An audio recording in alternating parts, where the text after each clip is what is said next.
नमस्कार. प्रतिविश्व एक श्रवणोत्सव या यूट्यूब चॅनलवर तुम्हा सर्वांचं मनापासून स्वागत. मित्रमैत्रिणींनो, निघाली पालखी या मालिकेत तुम्ही अतिशय सुंदर असे अभिप्राय आम्हाला लिहिले आणि आमचा उत्साह वाढवला. सबस्क्राईब केलं, शेअर केलं आणि लाईकसुद्धा तुम्ही केलं आणि इतके सुंदर सुंदर अभिप्राय आम्हाला तुम्ही कळवले, त्याबद्दल सुरुवातीलाच मी आपले आभार मानते. समयासी सादर व्हावे, देव ठेवील तैसे राहावे, असं सांगणारे संत सावतामाळी यांची आज पुण्यतिथी. विनम्र अभिवादन करूया. मित्रमैत्रिणींनो, संत सावता महाराजांचा फोटो जेव्हा जेव्हा आपण पाहतो तेव्हा तेव्हा सावता महाराजांची श्री विठ्ठलावरची भक्ती आणि त्यांचा कर्मयोग याविषयीची कथा आवर्जून आठवते. बघा, या फोटोमध्ये सावता महाराज आपल्या मळ्यात बसलेत, विठ्ठल नामात दंग झालेत, त्यांच्या हृदयात पांडुरंग आपल्याला दिसतोय.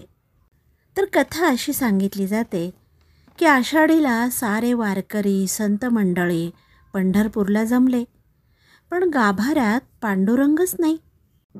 कुठं गेला आपला देव म्हणून सारेजण शोधू लागले.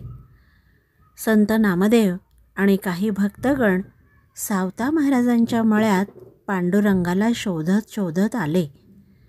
सावता महाराज पंढरीला कधी जात नसत. ते म्हणत, या मळ्यात, या पानाफुलात, माझ्या पीक पाण्यात पांडुरंग डोलतो आहे. माझ्या काळ्या आईच्या सेवेतच विठाई माऊलीचं दर्शन मला होतं. मग हे माझं नित्यकर्म सोडून पंढरीला का जाऊ? सावताने केला मळा, विठ्ठल देखी येला डोळा, असं ते म्हणत.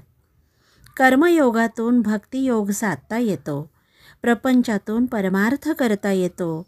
श्री विठ्ठल विठ्ठल नाम घेता घेता माझं काम मी करत राहतो.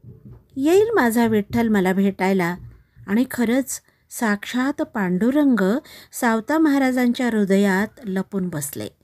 संत नामदेव महाराज विठ्ठलाला शोधता शोधता सावता महाराजांच्या जवळ आले, तर पांडुरंगाच्या शेल्याचं टोक बाहेर राहिलं होतं ते त्यांना दिसलं. त्यावरून नामदेवांनी ओळखलं, सावता माळी यांच्या हृदयात पांडुरंग लपून बसलाय.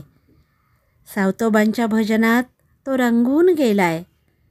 नामदेवांनी सावतोबांना साष्टांग दंडवत घातला आणि पांडुरंगाला विनंती केली, देवा, चला, सगळे संत पंढरपुरात तुमच्या दर्शनासाठी आलेत हो, चला पंढरीला. अशी ती कथा. मित्रमैत्रिणींनो, संत सावता महाराजांच्या अरणगावी पांडुरंगाची पालखी दरवर्षी जाते. काल्याचा मोठा उत्सव होतो. भावभक्तीचा मळा फुलवणारे संत सावता महाराजांना आपण वंदन करूया. नामस्मरण करता करता प्रामाणिकपणे कर्मयोग साधावा, ही सावता महाराजांची शिकवण लक्षात ठेवूया. मित्रमैत्रिणींनो, उद्या दीप अमावस्या. आपण दीपपूजन करणार आहोत. भक्तीचा आणि कर्मयोगाचा दीप उजळत ठेवूयात.